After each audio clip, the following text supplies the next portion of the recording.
Hello बच्चों। आशा करता हूँ कि आप सब लोग सुरक्षित हो और अपने अपने घरों में हो। श्री नारायण गुरु सेंट्रल स्कूल की तरफ से मैं रोहित सर आपका इस ऑनलाइन कक्षा में स्वागत करता हूँ। आज हम हिंदी से पाठ पहला पढ़ेंगे, जिसका नाम है हम पंछी उन्मुक्त गगन के। यह एक कविता है।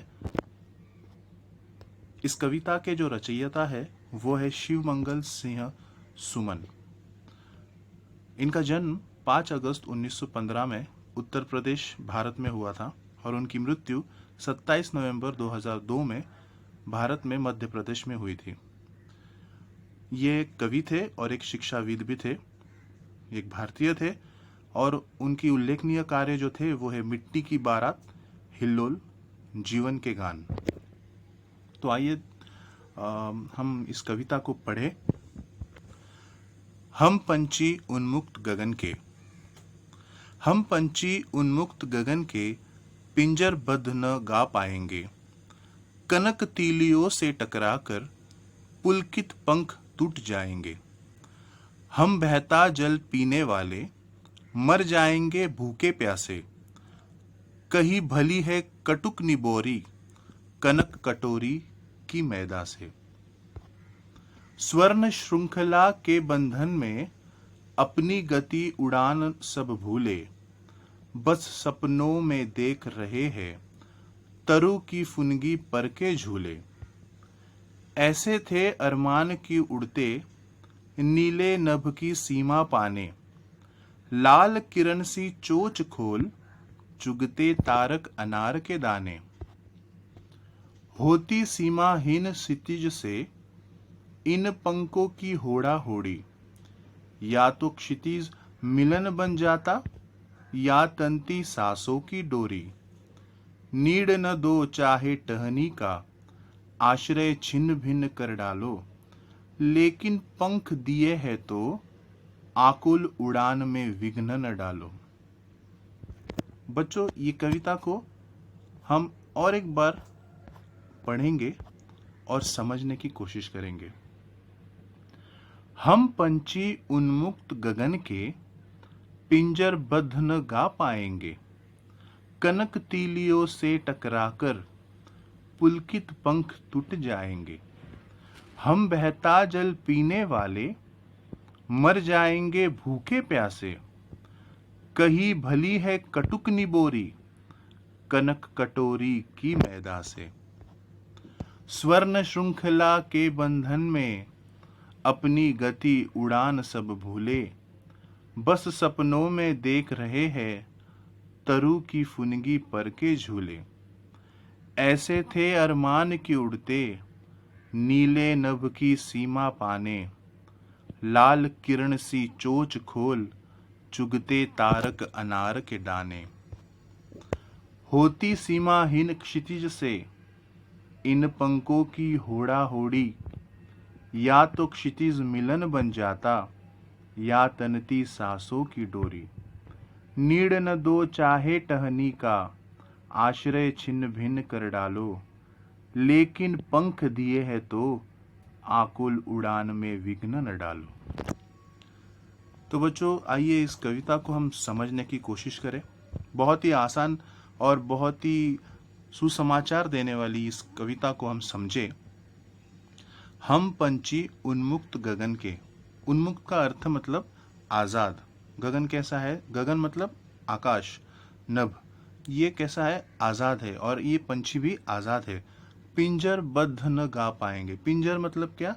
पिंजरा। बद्ध मतलब पिंजरे में कैद। अगर इन पंछियों को कैद में रखोगे तो वो गा नहीं पाएंगे। वो खुले आसमान की तरह जैसे वो गाते हैं, उनकी आवाज़ जो हमें सुनाई देती है सुबह सुबह, वो वैसे गा नहीं पाएंगे। वो बंधन में रहेंगे। फिर आगे कहा है कि कनक तीलियों से टकराकर। कनक का अर्थ है सोना, और तीलियां मतलब जो हमारे पिंजरे की जो शाखाएं होती है, डंडे होते हैं ना, वो सलिया, वो किससे बने हैं? सोने से। यहाँ पे मैंने आपको चित्र दिखाया है। पिंजरा कैसा है? सोने का है, और वो जो शाखाएं आप देख रहे हैं, वो तार हम देख रहे हैं, वो सोने की है। इसलिए उसको कहा गया है कनक तीलियों से टकराकर। पंछी उससे टकरा रहे हैं और उनके जो पुलकित पंख, पुलकित मतलब बहुत प्यारा, बहुत उनके जो सबसे प्यारे जो पंख है वो टूट जाएंगे। तो इसका ये इन दो आयतों का ये मतलब है। आगे हम देख रहे हैं कि कवि कह रहे हैं, हम बहता जल पीने वाले मर जाएंगे भूखे प्यासे। मतलब इनको ऐसा बहता जल मतलब नदियों का जल पीने की आदत है पक्षियों को, वो भूखे प्यासे मर जाएंगे। क्यों मर जाएंगे? तो कहीं कहीं भली है कटुक निबोरी, कनक कटोरी के मैदा से। वो कह रहे हैं कि जो कटुक मतलब क्या? कड़वा। निबोरी मतलब क्या? नीम का जो बीज होता है वो कैसा होता है? कड़वा होता है। यहाँ देखो आप, हरे कलर का जो दिख रहा है आपको, हरे रंग का, वो बीज है। वो कौन सा बीज है? नीम का बीज है। ये बीज वो कह रहे हैं कि वो बीज भी बहुत ही अच्छा है हमारे लिए, पर जो कनक कटोरी मतलब सोने की कटोरी में अगर हम आपने हमें मैदा भी दिया खाने के लिए, फिर भी वो जो कड़वा बीज है वो हमारे लिए बहुत प्यारा है, पर हमें पिंजरे में मत रखो, ऐसे पंछी यहाँ पर कह रहे हैं। आगे, स्वर्ण श्रृंखला के बंधन में अपनी गति उड़ान सब भूले। अभी स्वर्ण श्रृंखला, स्वर्ण मतलब सोना, श्रृंखला मतलब चैन। तो जो सोने की चैन या सोने के धागे से या किसी भी मतलब साखली या चैन से अगर हम पंछियों को बांध के रखे, तो वो अपनी गति या उनका जो उड़ान है, गति मतलब उनका जो स्पीड है, या तो उड़ान मतलब जैसे वो उड़ते हैं, ये सब वो भूल जाते हैं। बस सपनों में देख रहे हैं तरु की फुनगी पर के झूले।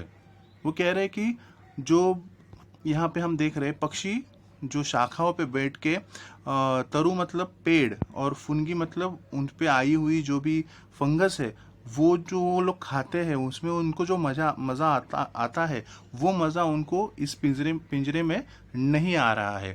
और उस शाखाओं पे बैठ के वो लोग जो झूलते हैं, उनको वो बहुत याद आ रहा है, उनके सपनों में आ रहा है, ऐसा वो पंछी कह रहा है। आगे के इसमें हमें पता चलता है कि ऐसे थे अरमान की उड़ते, नीले नभ की सीमा पाने। उनके अरमान क्या थे? अरमान मतलब क्या? उनकी इच्छाएं क्या थी पंछियों की? कि जो नीला नभ है, नीला जो आकाश है, उसकी सीमा तक पहुंचना उनका अरमान है। लाल किरण सी चोच खोल। अभी उस पंछी की चोच कैसी है? तो लाल चोच है उसकी।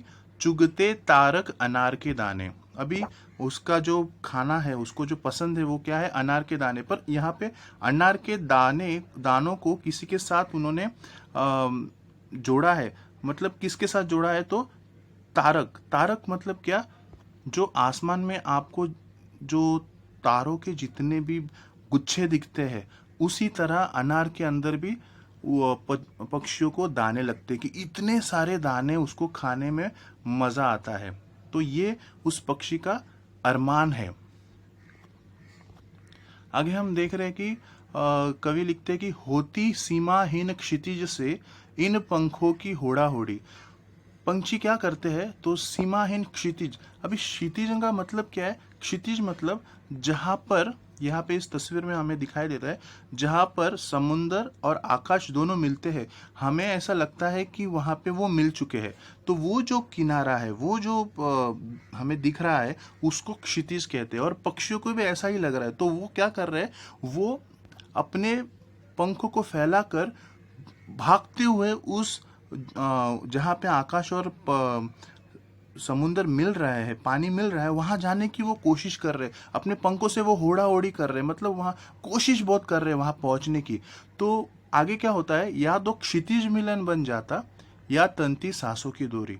इसका मतलब है कि या तो उनको वो क्षितिज का जो सीमा है वो वहां पर वो पहुंच जाते हैं, या तो उनकी सांसें तंती है, मतलब उनको वो हांफने लगते हैं, वो थक जाते हैं। तो ये इन चार पंक्तियों का मतलब है। आगे लिखा है, नीड न दो चाहे टहनी का। अभी नीड का मतलब है नेस्ट, मतलब जहां पे पंछी रहते हैं। चाहे टहनी का, टहनी मतलब जो ब्रांचेस होती है जिससे वो लोग बनाते हैं अपना नीड़ बनाते हैं, अपना घोंसला बनाते हैं। तो आप देख रहे हो इस तस्वीर में कि नीड़ किससे बनी हुई है, घोंसला किससे बना हुआ है, टहनी से बना हुआ है। वो पक्षी कह रहा है कि चाहिए मुझे मत दो, आश्रय छिन्न भिन्न कर डालो। आश्रय मतलब रहने की जगह, छिन्न भिन्न मतलब उसको तबाह कर डालो, लेकिन पंख दिए है तो आकुल उड़ान में विघ्न न डालो। वो कह रहा है कि मेरा पूरा रहने का जो भी सामान है या कुछ भी मेरा घोंसला है उसको छिन्न भिन्न मतलब उसको तबाह कर डालो, पर मुझे अगर भगवान ने या खुदा ने मुझे पंख दिए हैं तो मेरी जो आकुल उड़ान है, आकुल का मतलब क्या, बहुत उसको वो चीज़ पसंद है, उस वो आतुर है उस चीज़ के लिए, he is excited to do that thing, वो बहुत खुश है वो उड़ान करने के लिए, उड़ने के लिए। तो आकुल उड़ान में विघ्न, विघ्न मतलब रुकावट मत डालो।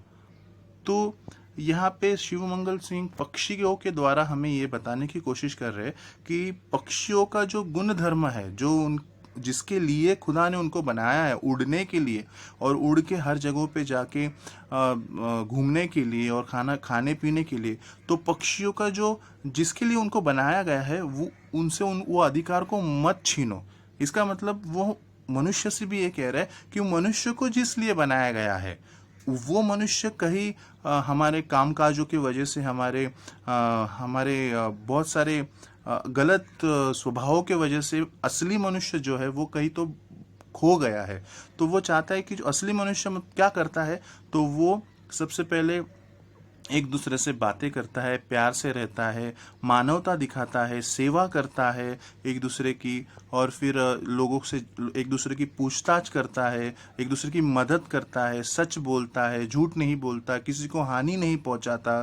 ये जो सारे गुण धर्म है, ये गुण धर्म शिव मंगल सिंह कहता है कि इसको हमें नहीं भूलना है, और इन सारे अच्छाइयों में हमें अपने अंदर विघ्न नहीं डालना है।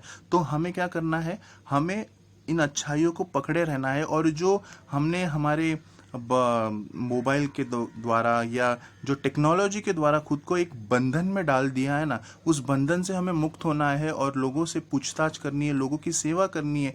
यही सही सेवा है, ऐसा शिव मंगल सिंह इन पक्षियों के द्वारा हमें कह रहे हैं। जिस तरह वो भाग रहे हैं क्षितिज की तरफ, उस वो जो समुंदर और आकाश जहाँ मिल रहा है उसके तरफ दौड़ रहे हैं, वो सोच नहीं रहे कि मैं पहुंच पाऊंगा या नहीं पाऊंगा, पर वो कोशिश कर रहे हैं। उसी तरह हमें भी, आपको और मुझे भी कोशिश करना है कि हम हमारे जीवन में अच्छाई करें। तो मैं आशा करता हूँ कि आपको ये कविता समझ में आई है। तो इसके जो नोट्स है मैं आपको कल PDF फाइल के द्वारा आपको आपके ग्रुप में भेजूंगा, और इस कविता को और उन नोट्स को आपको अपने पुस्तक में, आपके जो नोटबुक होगी, अगर आपके पास नई नोटबुक है तो उसमें लिखिए, जूनी नोटबुक है तो उसमें लिखिए, अगर दोनों भी नहीं है, आपके पास फुल स्केप्स है तो फुल स्केप में लिखिए, और जब आप नई नोटबुक बनाओगे लॉकडाउन के बाद, आप उसमें उसको स्टेपल कर दें। धन्यवाद।